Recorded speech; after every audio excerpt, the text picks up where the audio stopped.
So all living things require energy. In this chapter, we'll be investigating how organisms harvest energy from the carbon-containing molecules that they consume. This process is called cellular respiration, and it differs from respiration of the lungs, although it is inherently connected. Because when we respire from our lungs, we consume oxygen and expire carbon dioxide, both of which are integrally tied into the process of cellular respiration. After all, cellular respiration consumes the oxygen that we bring in from our lungs, and it evolves carbon dioxide, which we expire from our lungs. The organisms can be classified based on the way that they obtain energy. Autotrophs are organisms that are able to produce their own organic molecules through processes like photosynthesis.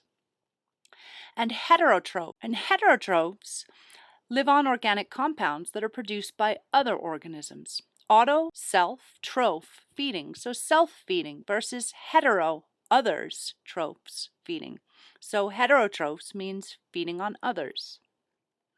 All organisms will use cellular respiration to extract energy from organic molecules. Cellular respiration is a series of reactions that are composed of oxidations compared with dehydrogenations.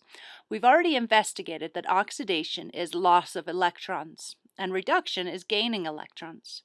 Now, most of the time, these electrons will travel with hydrogen ions or protons.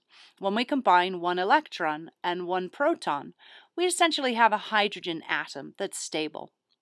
Usually, the electrons and protons will travel in pairs such that there are two electrons accompanied by two protons, and thus we have two hydrogen ions lost each time we have an energy transition. Now, previously, we've explored redox reactions, where electrons are moved from one molecule to another molecule. These electrons carry energy.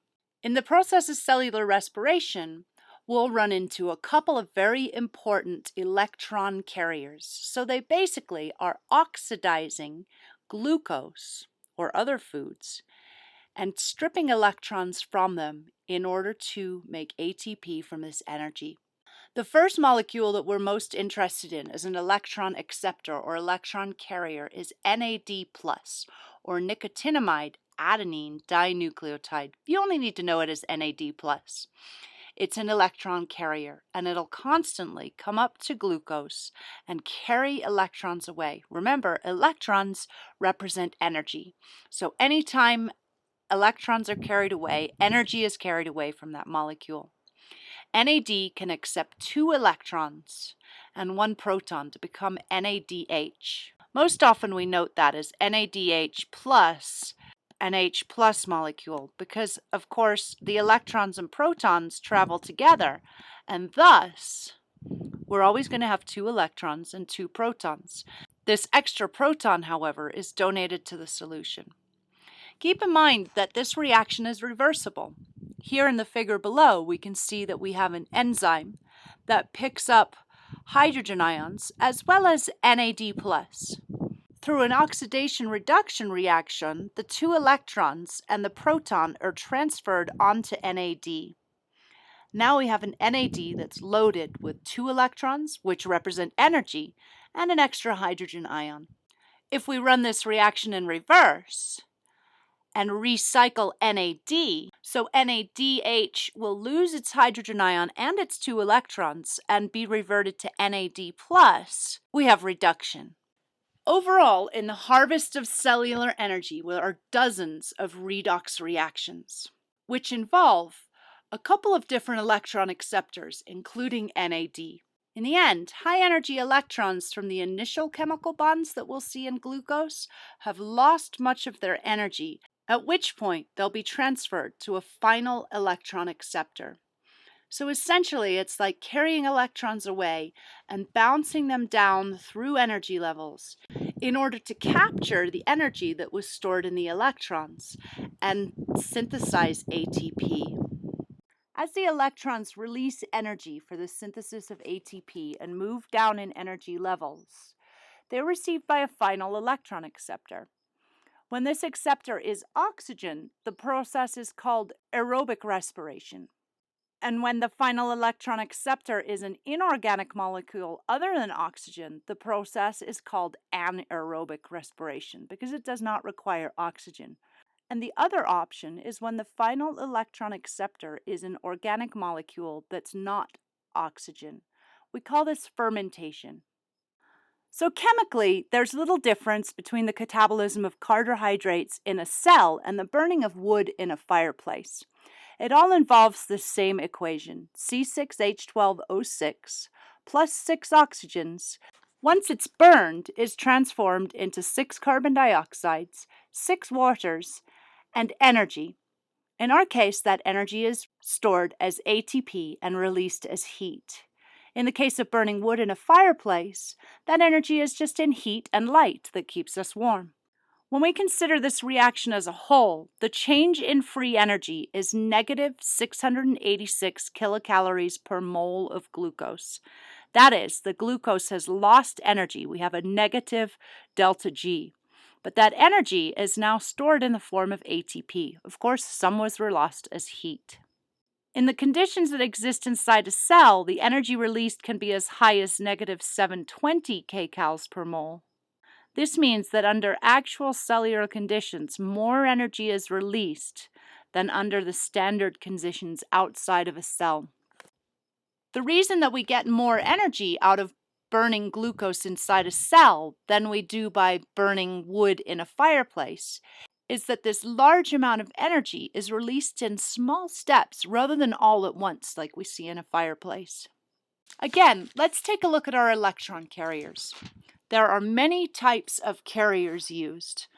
So they're usually soluble and membrane-bound, and they can move about within the membrane. All the carriers can easily be oxidized and reduced, so again, it's a back and forth reaction.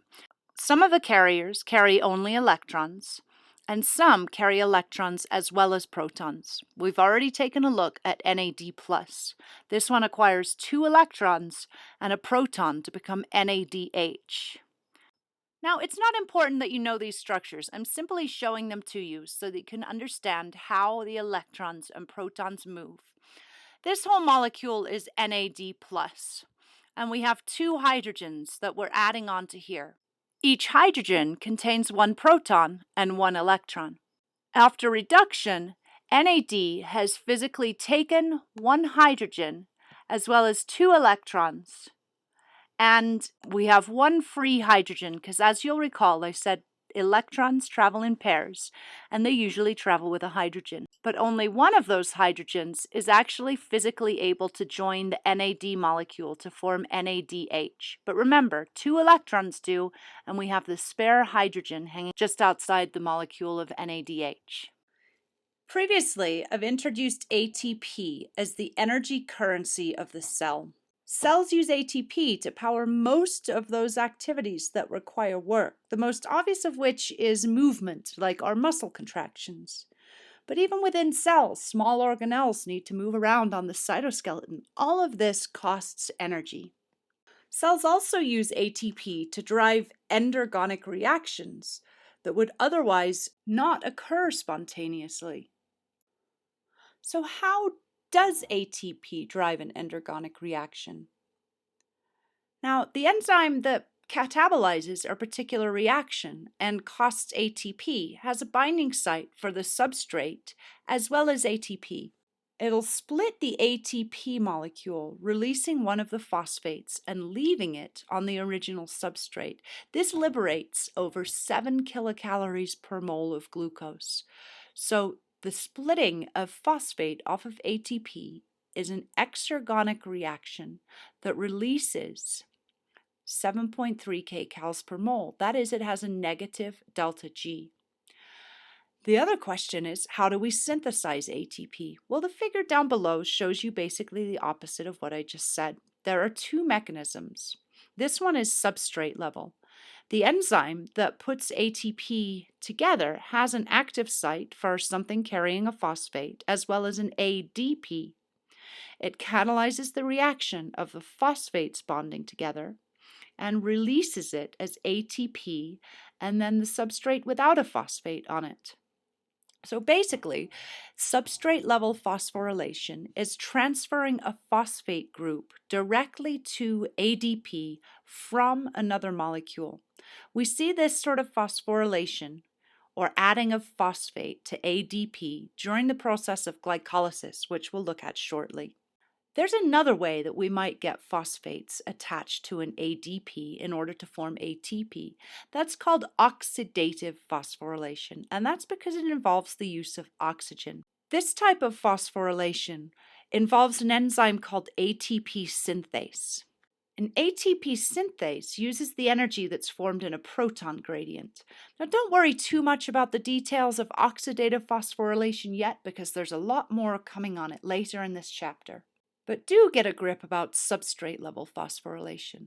Perhaps you want to pause now and diagram how phosphates are transferred onto ADP, similar to the diagram below. See if you can get that straight for yourself, and then we'll be ready to move on. In the future sections of this chapter, we'll be examining the oxidation of glucose, the complete oxidation of glucose, and it proceeds in these stages. We'll first examine the process of glycolysis, glycolysis. Remember, lyse means to break. Glyco, it refers to glucose. So the breaking of glucose. In this phase, we literally break glucose into 2 subunits. The next stage is pyruvate oxidation, where we oxidize pyruvate in order to prepare it to enter the Krebs cycle. In the Krebs cycle, we'll see capture of many, many electrons by the electron carriers, and the electron carriers will carry these electrons along to the electron transport chain. The electron transport chain is where we see the majority of ATP produced from the release of energy in these stored electrons. Each of these phases will become much more clear as we progress through the next sections of this lecture.